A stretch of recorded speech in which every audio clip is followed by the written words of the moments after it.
moro maintie wageno ni yo maber obiamo machielo majaber mawakili machiegni weche wa manyien magiero ganario gi kario kod ariyo. Machenro mar bura odiochieng' mokwongo mano tich adek nyakoro Ramogi bura maduong' mano bende nopedh nyim doho mamalo chutho mano bura mano opedh gi Raila Odinga mar Azimio la Umoja One Kenya Alliance kaachiel gi jalupne Martha Karua ibro winji kaen kanyo gi kwan mar okinde maromo 4 kaeto thuolo matwak mabende koro semie romo kanyo seche 4. Nyakoro Ramogi bende kwang'iyo jogo mabende bro bede e burano mar Raila Odinga kanyakla gi Martha Karua oting'o kanyo okil James Orengo kaachiel gi Paul Mwangi bende nitiere kanyo Jackson Awele kaachiel gi Velma Maumo. Mana kamano nyakoro Ramogi wach mar burano ok mana mar mar Raila Odinga gi Martha Karua kende. Nitiere jok mabende gidonjonegi mano William Ruto kanyakla kod Rigathi Gachagua. Magi jok manolandi kod IEBC kata jakom mar IEBC Wafula Chebukati kaka jaloch e yiero mokalo. Gin bende gichano okinde magi mabiro twero wach kochakore odiochieng' makiny. Okinde gi oting'o Fred Ngatia, Ngire Kithure Kindiki, Kioko Kilukumi kanyakla koda Katwa Kigen. Bende parni oketni gi thuolo mowinjo bedni gibiro giwuoye ma nyiso ni gin kod thuolo mar biro gomba kata wacho gik maging'eyo kotenre gi bura mochwale nyimdo ewi duoko mar ombulu mar jatend piny Kenya.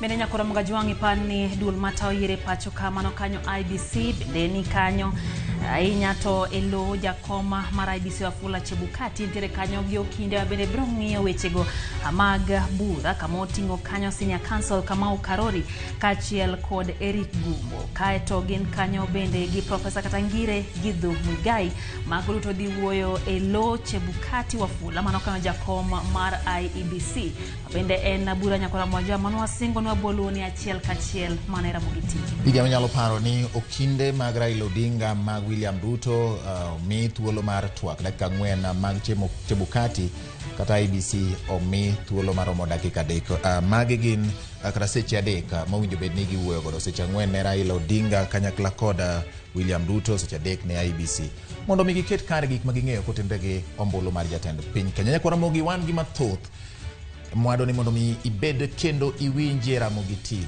Mokwongo weche manyien ma wamiyo pek.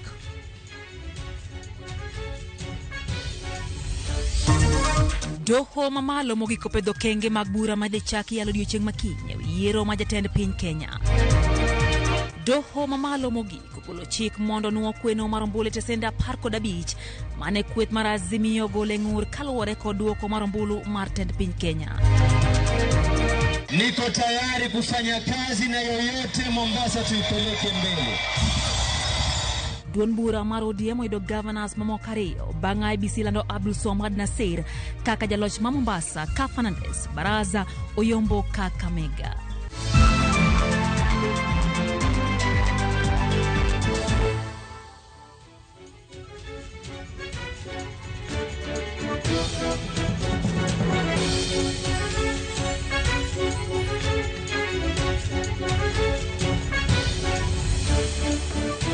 Machiegni nyakoro Ramogi chendo ni mar Oimore ka poda majoni weche go mag yiero mar Kenya gana 2022 ka bende bet thuolo matudri kod walayo maroto machokari adika ucheno no ka bende wantiere nyake mbui Facebook live kanya bende nyalo weche gi achiel kachiel niswa pachi ni to inti parango kotenre kod weche gi nyakoro Ramogi. Ngagesa ni koro bura chakore ayanga edo bang' romo mokwongo manobedo kawuono nyakoro Ramogi. Nyinga en George Bati kum thuolo ni duto jaloko maro iluongo ni Winnie Adoyo. Machiegni nyakoro Ramogi nyinga Lydia Okeyo. Bed kodwa are chakruok nyaka giko ka bende wasingo ni weche manyien gikugi to gi mago mowinjo bedni ing'eyo kotenre kod wechego mag yiero. Joyal buche abiriyo mag doho maduong' mogik e pacho ka opedho mise magidhi rango e bura manie nyimgi mar kwedo duoko mar yiero mar jatend Kenya. Kaka jafom marwa Walter Nyambaga lero no joyal buche go dwa ng'e adieri kaka ne chenro mar kweno mar ombulu ne obedo kaka nono kendo puodho duoko go notimore kod ka bende mibadhi moro amora dibedi ne ntiere chenro mar yiero kind wechego mamoko. E kinde ma jo Kenya oketo wengegi e doho maduong' mogik pachoka e bura mochwal kod ogai mar Azimio la Umoja One Kenya Alliance Odinga ka kwedo godo yiero mar William Ruto mar UDA mane oland kaka jaloch kod jakom mar IEBC Wafula Chebukati yiero maduong'. Senior counsel, we will deal with that. We are capable of. Doho koro kawo thuolo mare mar chiwo ler makende mise ma ibiro ti godo e kinde winjo burano ma gibiro tiyo godo e golo ng'eto margi. Our time is not elastic. There was another. Jang'ad buche biro rango kama sinde mag yiero mane itiyo godo ne ni kod rang'iny makende kod arita mawinjore to bende ni nyal yangi adiera margi. Do biro kolo ka bende ne nitiere mibadhi moko otese mag Form 34A manie mbui mar IEBC to kod kadipo ni pogruok nyalo neno otese mag lando duok mane olend godo tesende to kod mane okel Bomas of Kenya. E bura machakore kinya yanga biro chiwo thuolo mar bilo wach kendo twenyo neno e nyim jong'ad buche abiriyo ma itayo kod ogai mar doho maduong' Martha Koome. Jong'ad buche dhi rango ka choro nyime yiero kuonde 8 nyaka komb gavana mag od bura kod MCA ne en yor thiro kwan mar jolut ombulu madowuok oko mar lut ombulu e yiero maduong'. Okinde biro chwalo penjo e kindgi ka nyiso tegno mar neno mopedhi e nyim doho e koda ka neno mag tipo kaka mag wang' dede ma Bomas of Kenya.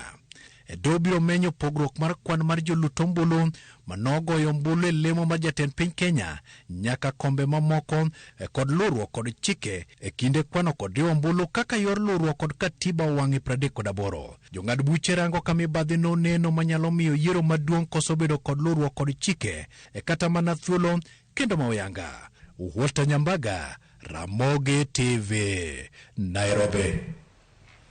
Kwa dhimbe nyakona mga juang do mamalo golo chik mondo onon sanduge mag luto ombulu kendo onuo kwano ombulu tesende 15 mane kweth mar Azimio la Umoja One Kenya Alliance ogolo ng'ur kaluwore kod duoko mar ombulu e kom tend piny Kenya. Chik makamano dwaro ni IEBC onuo kweno mar ombulu e tesende 3 e kaunti ma Nandi, tesende 3 moko e kaunti ma Kericho kod tesende 6 e kaunti ma Mombasa. Kweno mar ombulu bende idhi nuo e tesende 3 moko ma Nyandarua. E kinde no doho bende ochiwo chik mondo IEBC ochwal sanduge duto mag ombulu mane oti godo e kaunti za 6 kama oting'o mag ombulu ma Bomet, Nandi, Kiambu, Kericho, Kirinyaga kod Nyeri mopogore kod sanduge go. Doho bende ochiko duol mar IEBC mondo ochwal duoko mar kuonde ute bura 270 kaka nitiere Form 34B matching kod mar mbui kod form duto mag 32A manyiso kaka noyangi jogo ombulu manyingegi ne okoyudi e mbui kod mamoko. Bende doho no endo dwaro mondo mi report gol ewi kaka IEBC chano reso chenro magi mag ombulu kama sinde magi ne obedo gi ng'ikruok. Magi duto idwaro ni mondo mi ochopie doho e thuolo mar ndalo 2 mabiro.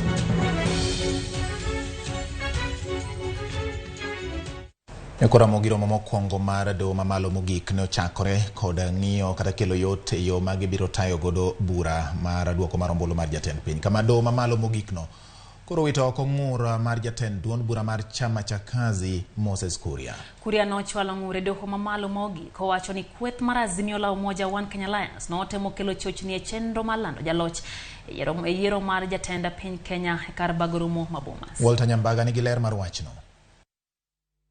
E bura mane ochwale doho mamalo mogik mapachoka kod jatenda duond bura mar chama cha kazi Moses Kuria kane ong'ur ni riwruok mar Azimio la Umoja One Kenya Alliance ne okelo tule kar bago rombe ma Bomas of Kenya e kinde lando jaloch mar kom tend piny Kenya.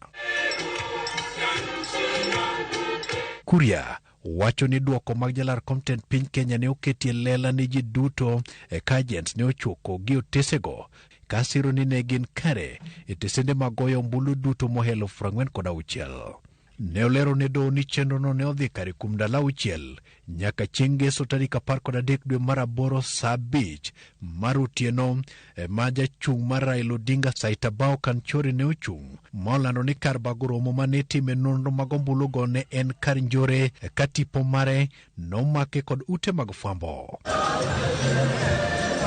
Kuria noko ni chieng' lando duoko mar jalar Compton piny Kenya, jakom mar duol mar IBC wa Fletcher Bukati ne owuok mar lando duoko kotene kod kamision 2 mag IBC kod jatatije mag duol no.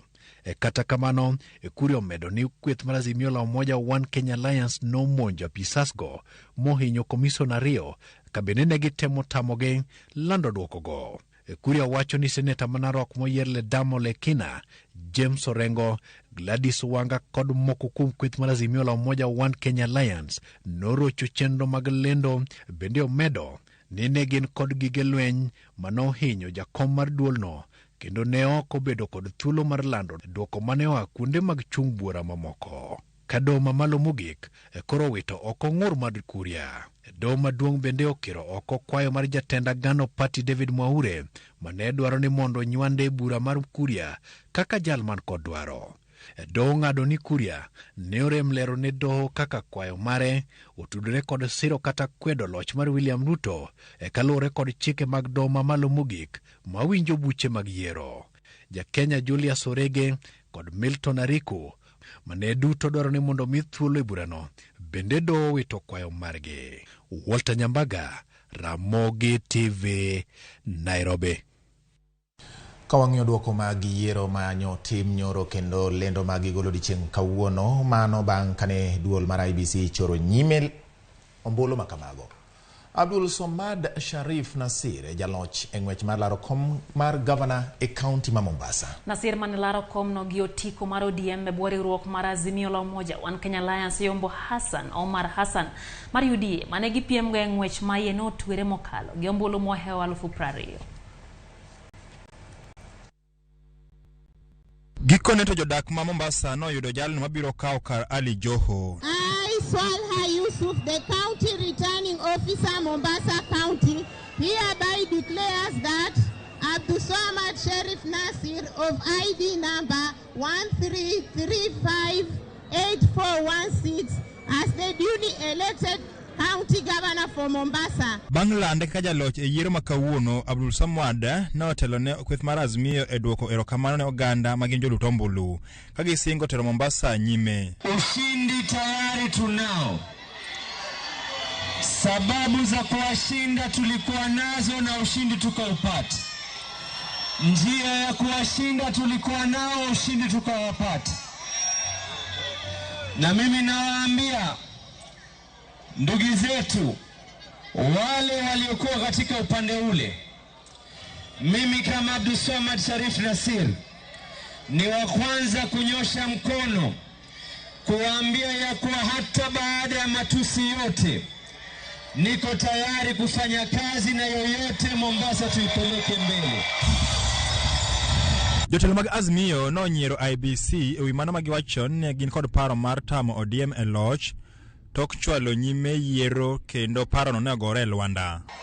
Going forward, tunataka kutayarisha kwa sababu leo Supreme Court wameanza kazi. We believe ushindi utakuwa wa ODM Azimio na Raila Amolo Odinga atapewa victory na kiti yake. Mombasa mukae ngangari kwa sababu tuko tayari, ushindi ni wetu. Siku ya leo ni siku muhimu sana. We have painted Kenya blue. Si hapa peke yake. Tumeshinda Mombasa, tumeshinda Kakamega, tumeshinda Kasarani, tumeshinda Kapsab na tumeshinda Kitui Rural.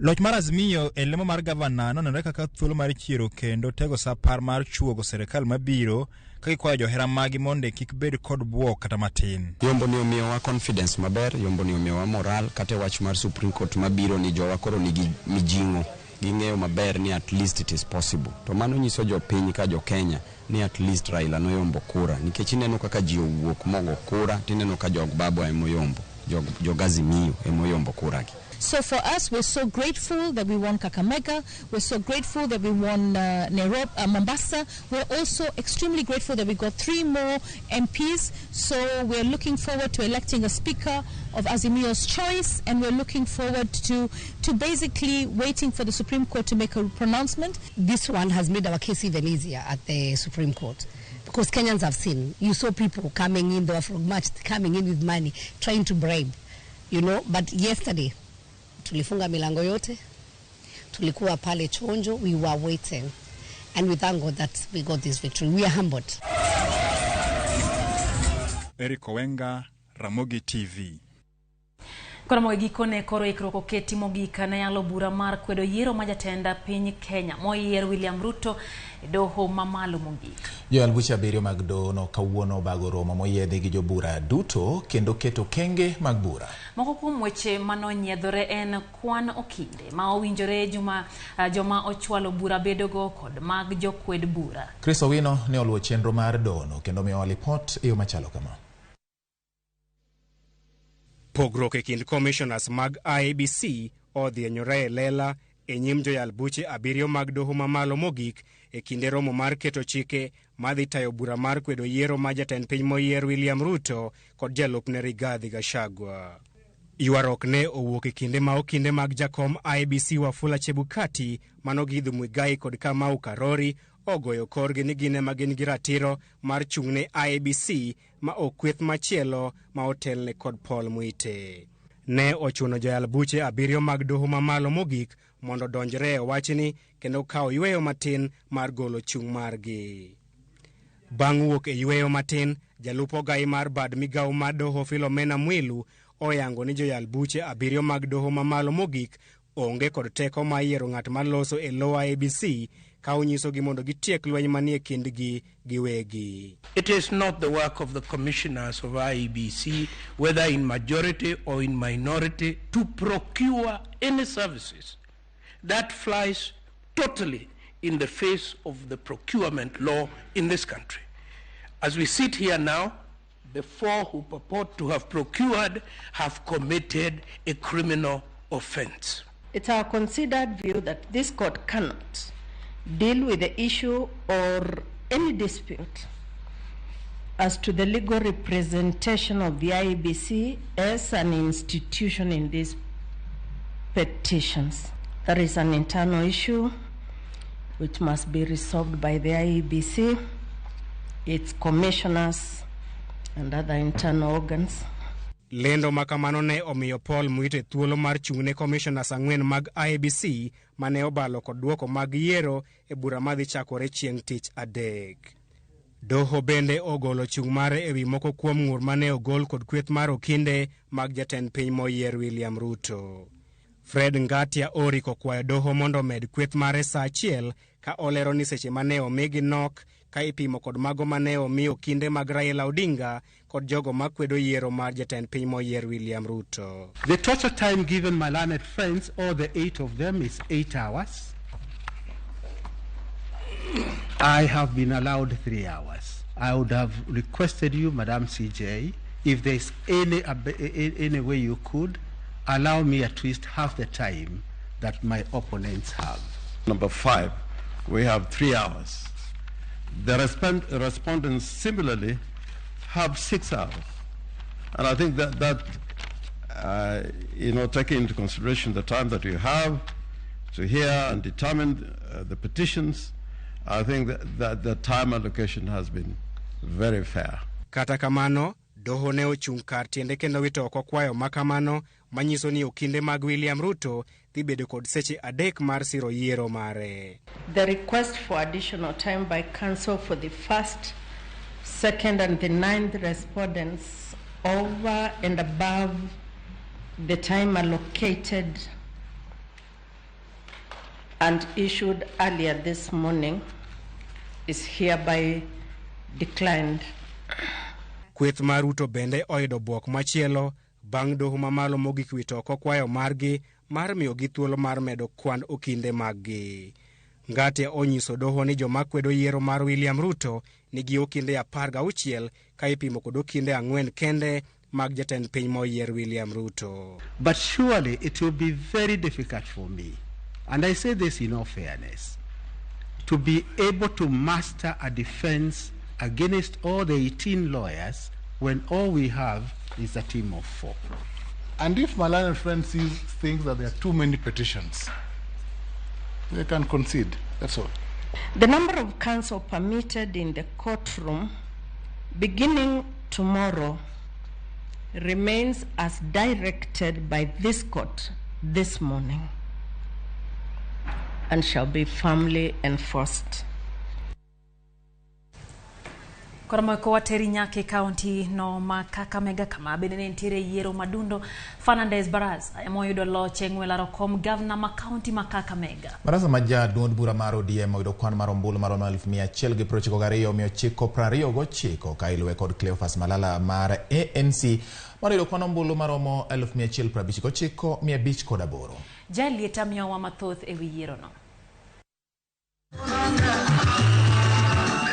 Morgi ilono kwa koboma ma Kakamega tok IBC lando Fernandez Baraza kaka jaloch mar kom governor mar county no. To declare Fernandez Odinga Baraza as duly elected governor of Kakamega County.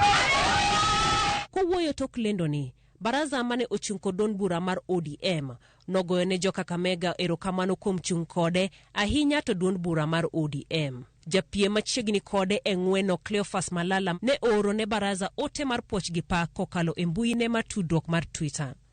Malala noluwo Baraza kod kwan ombulu 159,508. Baraza no singo tieko chenro mag dongruok mane pok orumo, ka bende omedo ni agenda ne manigi mise 6 dhi ting'o kaunti ma Kakamega e okang' machielo mar dongruok. Babu mumpuka na imani kwa mimi, na mimi nataka kuhakikishia nitafanya kazi bila ubaguzi. Mimi nitakuwa gavana wa kila mtu. Yiero ma Kakamega mano timo odiechieng' manyoro ne okwa kod weche nye ombulu ka ji mopogore opogore no yud katemo pogo jolot ombulu pesa. Alileta pesa mingi. Ana kweli mulikula.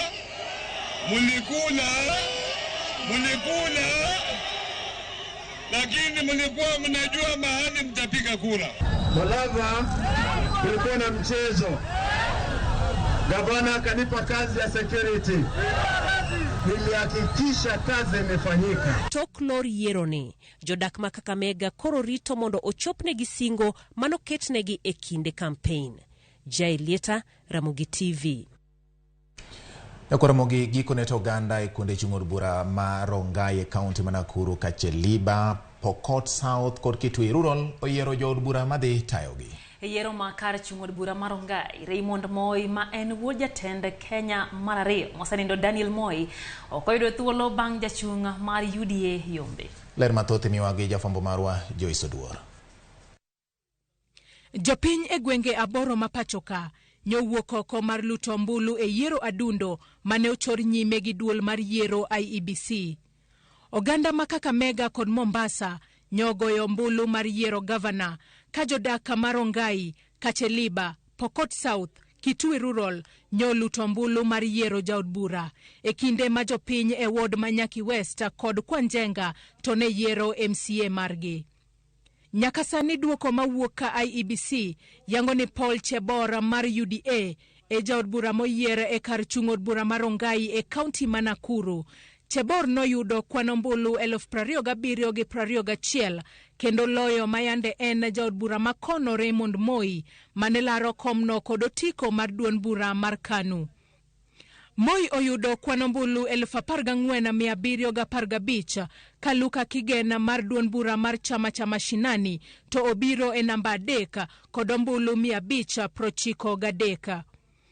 Koloso tok kane omiye oboke mar loch, Chebor owacho ni obiro tiyo maber kod jodak duto e kar chung'od bura mar Rongai kendo obiro bero ngimagi. Kushukuru watu wote wale walinipigia kura hata wala wako nipigia kwa sababu tu was a healthy competition. Nashukuru sana. E kar chung od bura ma Kacheliba, Titus Lote mar duond bura mar KUP e jaod bura moyier tok yombo kod kwano ombulu 20,077. Kiluwe e namba 2 kod Mark Lomonokol mar UDA moyudo ombulu 17,963 ka John Londinyo mar KANU to yudo ombulu 1,341.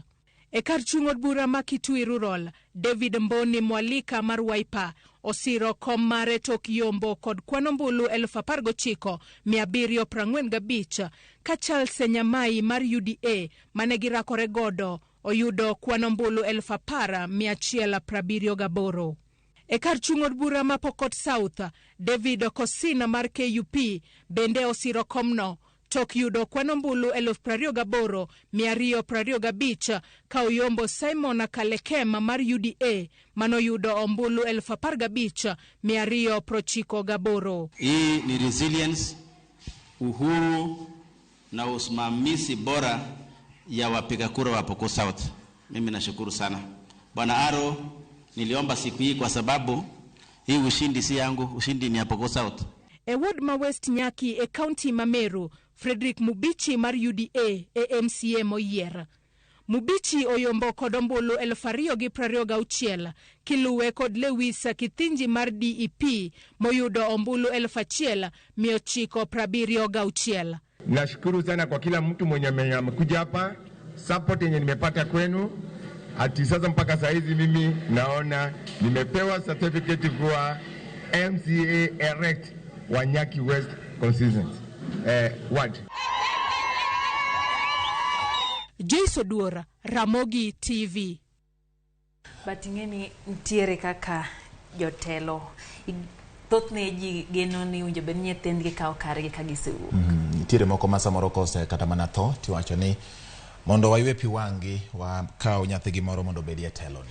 Gik koro gik sama koro gionge gite kuonde mag telo. Seche moko bende jopiny giwegi nyalo ng'ado ni koro thuolo nyalo romo mondo koro gin bende gimi thuolo jok mamoko odonje lemo mane gimako. Mana kaka wanyisi nyakora mogi jatend Kenya mar 2 mosenindo Daniel Toroitich Arap Moi ne ogero mise kod launch mare ma ochwe obedo jatend piny.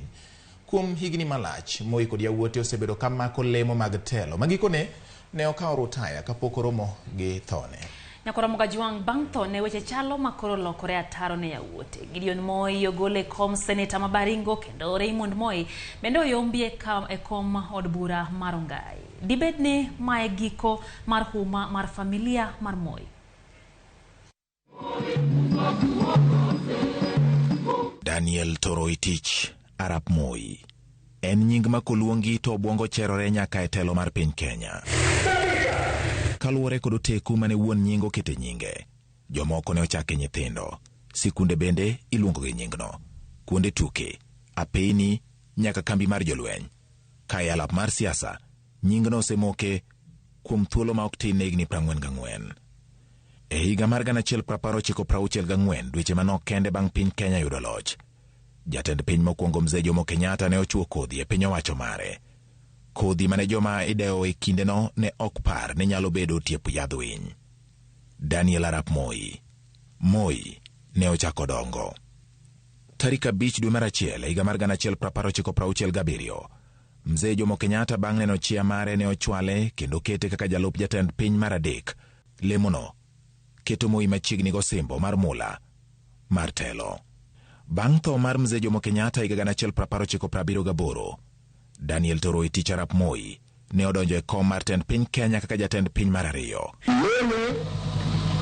Daniel Toroitich Arap Moi ka emano chako ke bedene ka tiende bende ne oguro motegno kaka mise ne nyithinde mane ji ok ong'eyo ni chieng' moro achiel ne donjo alap mar siasa magi duto ka en e duond bura mar KANU. Kata obedo ni ne ochako telo kumuol, temo mar loko loch mare higa mar 1982 ne omiyo Moi oloko kitelo mare. Ka jomoko ne wacho ni ne otayo piny e yor agoko, ne ong'wonye pache, kendo ne ochiwe mana ne joma tin kende, joma ne en go gadier ni ne ok nyal ndhoge. Ji ne ochako luore. Ka en wuon, to ne otiyo gi mano e medo teku mare e paw siasa. Bang' tayo piny Kenya kuom higni 24 tarik 3 dwe mar 1 2003, Moi ne owuok e telo kendo chiwo loch ne jatend piny Kenya mar adek, Emilio Mwai Kibaki. Moko kuom oganda ne paro ni dipo kama obedo giko mar nying Moi e alap mar siasa. Kaluwore ni ne oguro tiende motegno e siasa mathurka, kendo kata obedo ni nyinge koro ne ok luong mathoth ahinya e alap mar siasa, higa mar 2013, nying Moi duogo kendo e alap mar siasa. Nyithinde ariyo yier, Gideon Kipsilei Towet Moi kaka seneta mar kaunti ma Baringo, ka owadgi Raymond Kipruto Moi kaka jaod bura mar Ongai e kaunti ma Nakuru, mana e bwo tiko mar duond bura mane wuongi otiyogo e kindene duto mag siasa. KANU. E kind yawuot Moi ariyogo, wenge ne ng'iyo Gideon Moi kaka jal mane nyalo ting'o sulwe mar joka Moi. Ma bang' bedo jatend duond bura ma humbe lachie moloyo e pachoka, KANU. Nikech lony mare manomiyo tise nying ni ngire mar siasa, jotelo ne pod lidhore kendo dok mar sumo paro kuom jaduong' Moi. Ka wuode ma Gideon nenenore kamano mane loso osiep e kinde gi jotelo mane limo wuon mare, kendo bende ne ochako bedo e mesa maduong' mar joma ideo e siasa ma pachoka. Bang' tho mar jaduong' Moi e higa mar 2020, Raymond Moi ne omiyo wadgi matin Gideon Moi nyaruga mar loch mar wuon mare. Basi jogoo mwenyewe amelala, na kama amelala kwa kisiasa itakuwa huyu, sivyo? So mimi tu ni kusema hivi, kwa vile mzee alituchunga sisi, kwa vile mzee alichunga Kenya hii, pia sisi tunamwambia huyu, tunamwambia KANU ya mke. Gideon yango ting ma engo mar tingo nying Moi malo, ne oye gi ting. Hata kushika hii rungu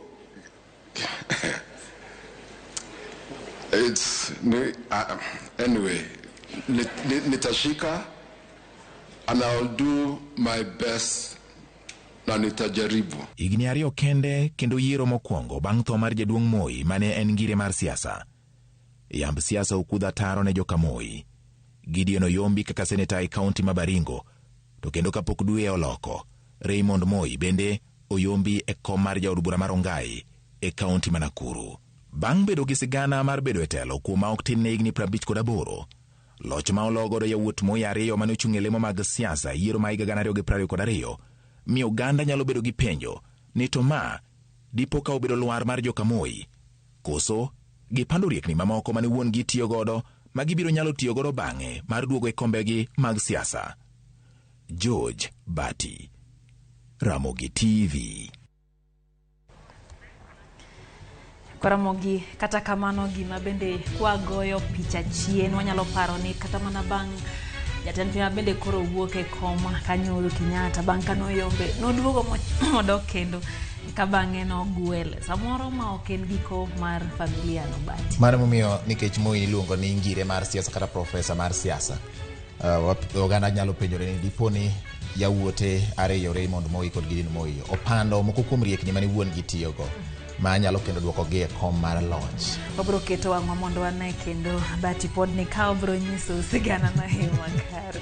Koro mga jonga lantindi yani ni kanya kiwacho ni wuodi Kanyada nyal kinyi kendo wacho ni ntiere mbita puoch gi paki wacho ni Azimio kuom yudo kombe go kendo. Samuel Oyugi bana no kanyo wacho lo sechope yo makare kendo wacho no winjo weche gi kumar gi kae ne boma ma Oyugis ka Willy Adega to wacho ni entiere county ma Siaya okwe kwe kende kendo wacho ni gima ruoth biro timo tarik 5 chieng' wuok tich biro bedo mondisore. Koro mano pache. David Kwame ma wuod Mbita Rosenga to wach moko wasome weche manyien ka kama en wach ma samoro bende ya manie telo nyalo luwo wach. Wacho ni ng'ielo odhuro e chula Rosenga kendo wakwayo jo KWS mondo mi okonywa wach mar aparo ni gin thuonde mag ng'ielo. Kasto nitiere wacho ni Ramogi toya yie gi kaka Supreme Court ochako tije maniluongo ni jaoko mawuok Suna West. Labano.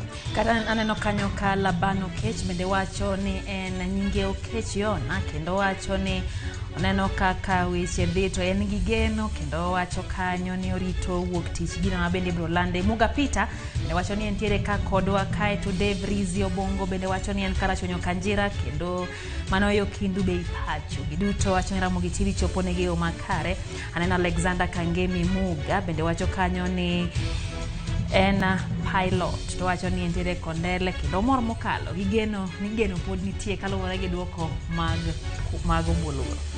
Nitiere jal moro miluongo ni Odero Pablo mar Kerecho, wacho ni Bati gi Lydia umoro wa Ramogi, kendo umiyo nyithindo tindo ng'eyo dholuo maler Ramogi kanyo. Kaso wacho ni kwe ma walando ka warito duoko mar do, to bendo wacho ni koro biro mar Ramogi miyo kopogore gi gini mosekalo, koro nyaka joma okwinje dhok mamoko go winjo e yo makare kaka do medo chwalo weche mag bura mag jatend piny. En thuolo ma bende wadhi e yo machuok nyaka Ramogi Ajwang'. Aneno kanyo Pastor George kantiere Rodi Kopany kaachiel gi Madam Vida mar Rodi Primary, giwacho kanyo ni gin kaachiel gi Jesse gikete mana ka Ramogi TV nyaka Ramogi Ajwang' med bedo kodwa. Wadhi e yo matin kata kamano waduogo kod weche mathoth.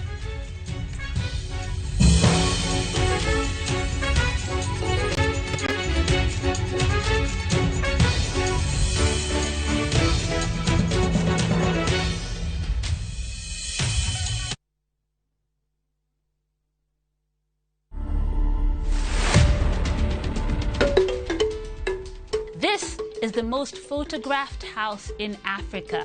We have 5 rooms. There's a family room that can take 4 people. We have the Lamu room, Moroccan room, and the Bakuba room. Those are teams. That's simply because most of the artifacts that you'll find within those rooms are from the regions that I've mentioned. People come here for just to go through the tour and learn about our heritage and see these things that most of them you can't find anywhere right now.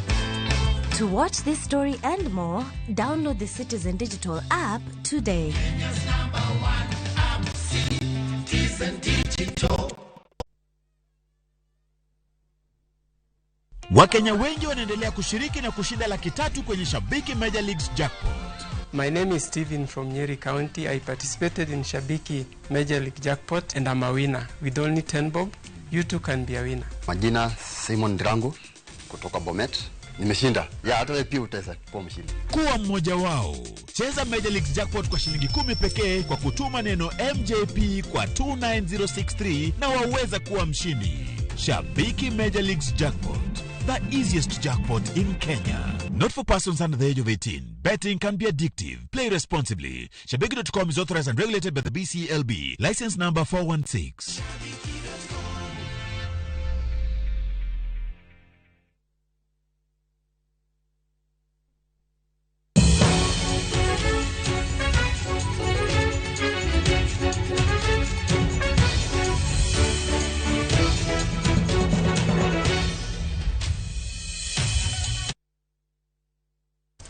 Ramogi omedo dhi nyime kamano kuom medo kete Ramogi TV podwa kelo ni mago motenore gi weche wa manyien ma wafwambo ni odiochieng' mangima mago mosechako timore kod ma bende wamedo luwo kamedo dhi nyime timore. Midhiero koro kwako sekta mar thieth e gwenge ma Kaluo chalo madhi kelo wichbar ne governors manyien na madonjo e telo e thuoloni. Sekta no osebedo gi midhiero makagi kacha kasane wichbar ni kuom telo manyien ma county mondo mi orie sekta no. Judith Omondi nigi ler mar wach. E kinde ma governors manyien mane oyier Kaluo, mano Kisumo, Siaya, Migori kod Homa Bay chako tich bang' chamo muma, penjo mar jopiny en ni singo mar bero ngima ahinya to e weche thieth kaka ne osingo kod governors gi bende idhi chopi. Kaluwore kod jagoro maduong' mar riwruok mar lakteche pacho kae Davji Atela, weche mag mibadhi oserocho chenro mag thieth Kaluo. Gima duong' ma governors gi nyaka ng'e ni thieth e nguzo maduong' mar jopiny. Gima oseketho weche thieth en mibadhi. Governors oketo healthcare ok priority.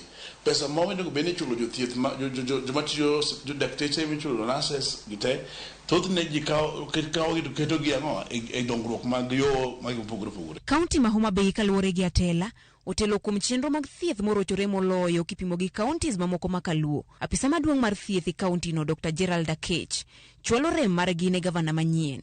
Wasebedo ka wantie gi gomo mang'eny ma kaunti ma Homa Bay.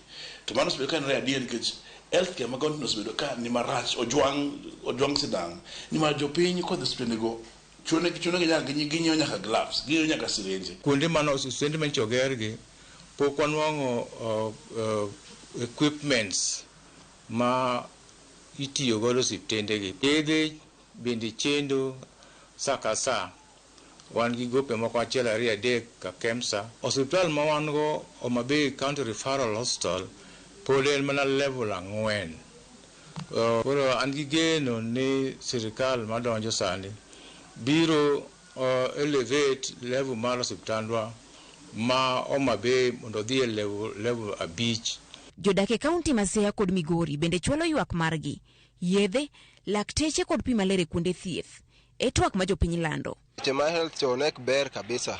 But sani koro wadwa kwa mondo gavana masani olose ma kidhi osuptal tiyudo ka daktache nitie ipimi piyo to rie kodi kuma yath nitie timi yath mok ni ipango lain bang'e to koro kani yudo ka nyathi ng'ato tho i lain. Parol owe bedo kaka jela ma en ni ki osethiedhi ka pesa otami tibedo detained. Alafu referral obed referral kaka nyingo osebedo referral ok ni pod ng'ato kobiro to ni Kisumu kara nyinge en ga referral lang'o. E kaunti ma Kisumu, jatend weche thieth Gregory Ganda koni gisepuodho twak adek ewi thieth mane otere nyim od bura ma kaunti ma Kisumu.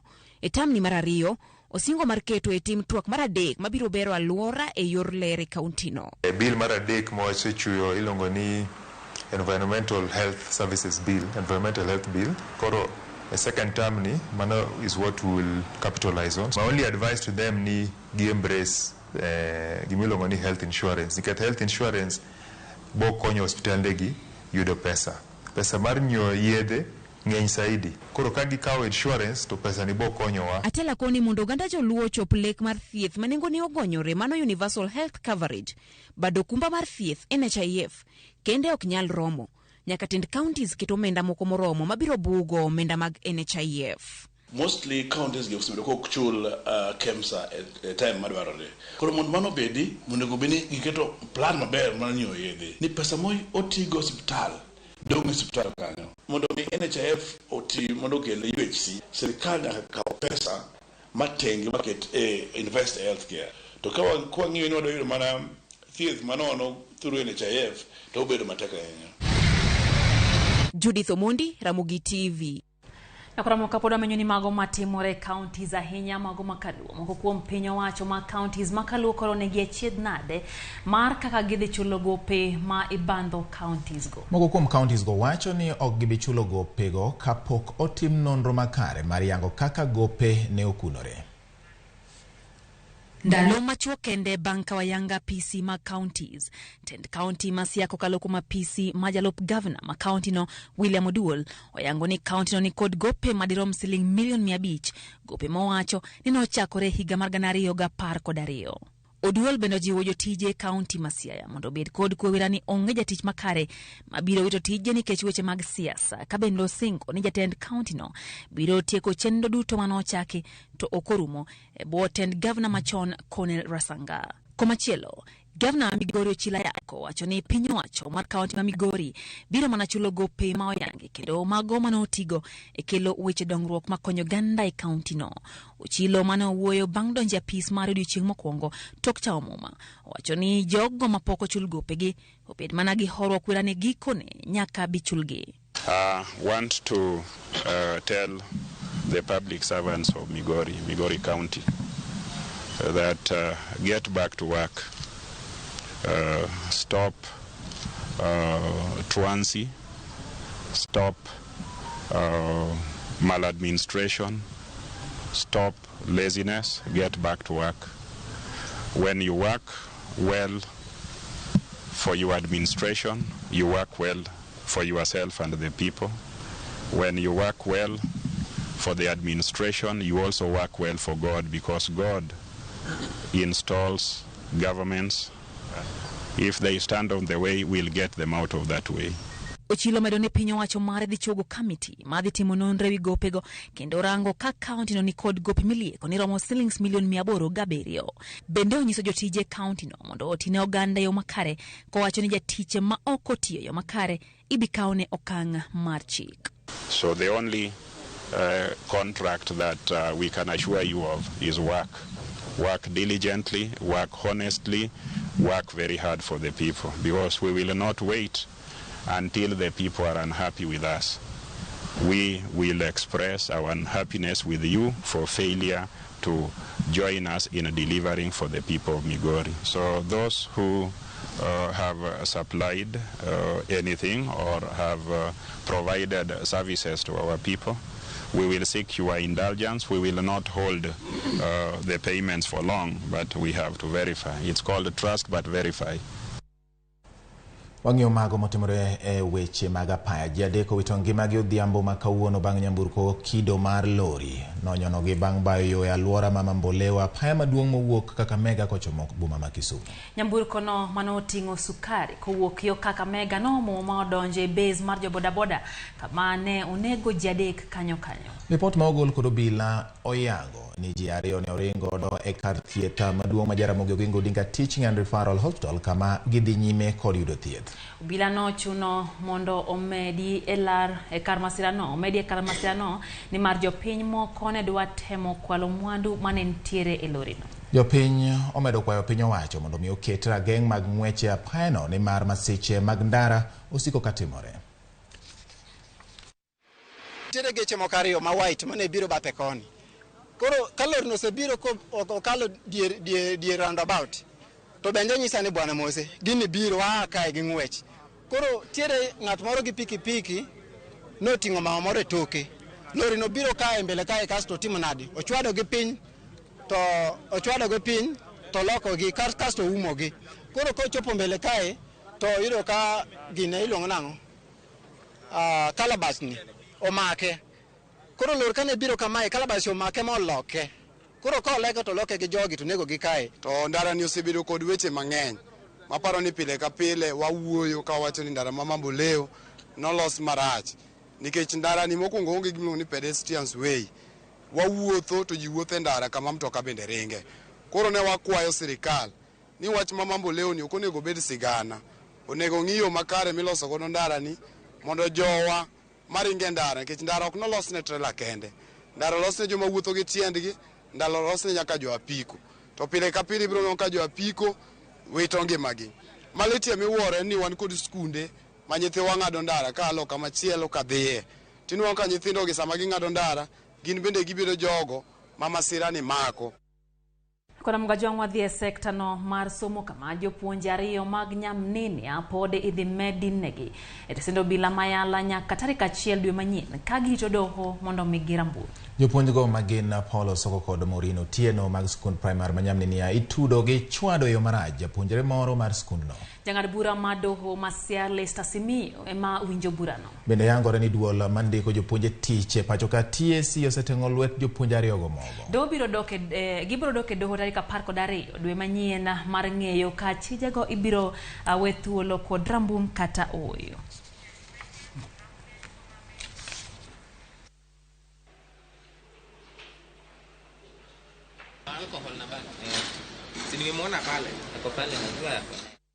Wadhi e kaunti ma Homa Bay kama ne kwan mag nyamburko mathoth ma itiyogo kod jodito e bede migepe mopogore opogore e piny owacho mar kaunti ma Homa Bay okethore kendo ok ti. Gino marocho chenro mag tije e kaunti ma Homa Bay. Jafwamb marwa mano kanyo Alia Beach mantiere kaunti ma Homa Bay leronwa pek ma pisas ma winjore bed gi nyamburko ma sani okethore go kale kod ywak ma jopiny wi kethruok mag nyamburko mag kaunti no. Tesendo bila ma Homa Bay nyamburko 4 manyien mag piny owacho mar kaunti okwamo kendo sani ok ti kodgi e chwalo chenro ma opogore ne jopiny e bede migepe mag piny owacho. Nyamburko ma kamago ne apisas mawuok e migawo mang'iyo kaka geche mag sirikal itiyogo ma ong'ere ni check unit ne omako moingo dweche 6 mokalo kendo tero gi e tesendo bila kanyo bang' yudo ka apisas mag kaunti mane tiyo kodgi ne oketho chikego eko matayo tiyo kod nyamburko mag piny owacho.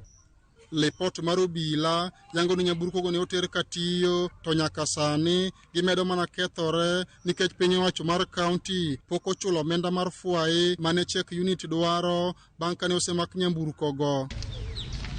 Midhiero makamano bende okwako bad migawo mar pi kod alwora kama nyamburko 14 duto mawinjore bed ni itiyogo ne jopiny e sub counties 8 okethore kendo ok ti, ka moko bende pod okwamo e garaj ma Kisumu. Chief Officer e migawono okoni mana nyamburko achiel kende ema sani koro tiyo e migawono, gino ma osemiyo tich obedo matek mokalo e migawono. Wan gi geche 14 ma achiel kende ema tiyo mar Chief Officer. Koro of all our 14 vehicles, only one is working. To neno kaka gichalo ok giberruok. Okoni en gi yie ni piny owacho masani biro golo omenda mowinjore mar loso nyamburko masani koro kwamo e migawono. Koro en geno na ni sirikal manyien biro miyo gechena gi ti matek losi, miyowa pesa moromo mondo losgi mondo wachak tiyo kodgi, mondo jatich ka jatich sectors duto maka water, ka environment,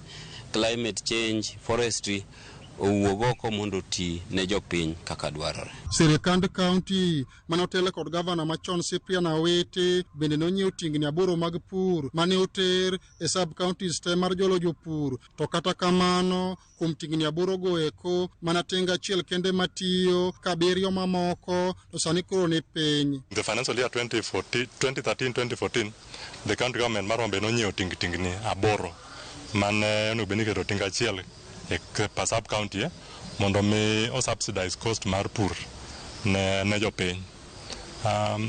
Kawuono out of tingni 8 gi, county government no experience a lot of challenges in the management of the tractors, and as you're talking now, tinga achiel kende ma is operational. Jopiny bende ogolo pachgi e wi nyamburko mag kaunti masani koro kwamo kendo ok ti. Geche gi gin mag kaunti monego bed ni konyowa, ka koro giti warem service. Sani sa puro romo, tingni nochiwe sub county ka sub county, kwan gi sub county kaboro.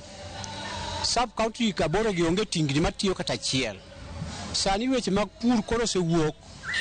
Pur sani wadwaro tingni, sani waonge gi tingni. Nyamburko en achiel kuom gigo mochuno e migepe mag piny owacho mondo chenro mag tich odhi nyime e yo mowinjore. Kata kamano e migepe mopogore mag piny owacho e kaunti ma Homa Bay, thoth nyamburko magi okwamo, ka endi ma en achiel kuom nyamburko go eko masani koro ok ti, kendo miyo chenro mag tich ok dhi nyime e yo mowinjore. Kwayo maduong' ne piny owacho masani koro osedonjo mondo ne nyamburko masani koro kethore olos e yo mowinjore mondo chenro mag tich kik kethre.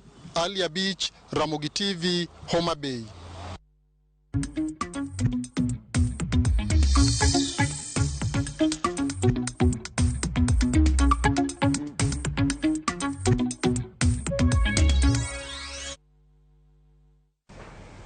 Ida wasura ne nyime kendo wang'eni to mage matimore e lap mar chung'. Ka bende ang'eni jogo mabende nitiere gi geche sani kata nyamburko ging'eni ma en wach mowinjo bed ni koro gikete wang' gi machiegni. Aneno ka gini aparo ni job geche akeni weche mag pikipiki bende nitie gigi, aparo ni magi bende winjo bed ni jopiny ng'eyo. Edwino koth bolero no mathoth. Koro mo kain kod nyamburko koro biro chuni ni gol sling 3,000 mondo ilok godo namba ndikruok mar nyamburko mari kapok dweche 18 rumo. Piny owacho oseyango namba ndikruok mag nyamburko manyasani ma ibiro dwar mondo miweg nyamburko masani kod mabiro manyien ochak tiyogo kaka yo mar bero arita kwe kendo jiwo chenro mar osuru kaka Edwino koth koro miyo ler. Bang' temo loko chal mag namba ndikruok meg nyamburko ma pachoka kuom ma ok tin ne higni 7, gikone to koro piny owacho golo ayanga namba ndikruok mag nyamburko manyasani. Weg nyamburko ma kwan gi ok tin ne $4,000,000 kod 800,000 koro biro golo omenda maromo $14 billion e timo lokruok mane oland tich ariyo no. Okang' ma jatend migawo mar arita kwe Fred Matiang'i lero ni biro medo arita kwe ma pachoka kendo tieko kuo mag nyamburko. We're doing this because we want to increase the security of our country. That's why we said this project essentially is a process of securitizing motor vehicle registration as a way of addressing the security challenges we've had in the country, and as a way of ensuring that we are able to clean up our society as much as we can of wrongdoers and people whose intentions may not be good for our country. Criminals have been driving cars around town with number plates that were issued for tractors earlier. And when they are arrested, we will discover actually this is a number plate that was issued to a tractor, but that number plate is on a Range Rover in Nairobi and so on.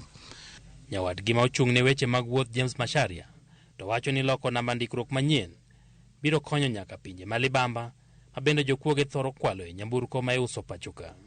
As you are aware, the number of vehicles in this country is actually going up in a very, very, very fast rate. 2 years ago, Chair, the number of vehicles in this country were only about 3.2 million. Vehicles meaning, 4-wheel, 2 wheels, 3.2 million. Today is 4.8. And so, if you want to monitor the movement of vehicles within and across the borders, what you are doing today is actually very historic. Ma bende koro en okang' ma piny owacho chano go mako weg nyamburko makwepo chulo osuru kama githoro chuogo namba ndikruok mag nyamburko mabandia. Today is a major milestone to see this production facility, which is now bringing to life or even bringing our vehicles and making them finally digital and accessible to our security services, to the insurance, to the banking, so that everybody can now be able to interact and work well with their vehicles. Ka opogore kod namba ndikruok mag nyamburko matiyo sani ma ilose kar twech ma Kamiti, manyien go koro idhi lose kambi jolweny man Ruiru e kaunti ma Kiambu. Masinde osekete kambino ma wachore ni nyalo loko namba ndikruok mag nyamburko madwarore sani kuom thuolo matin e dweche 12.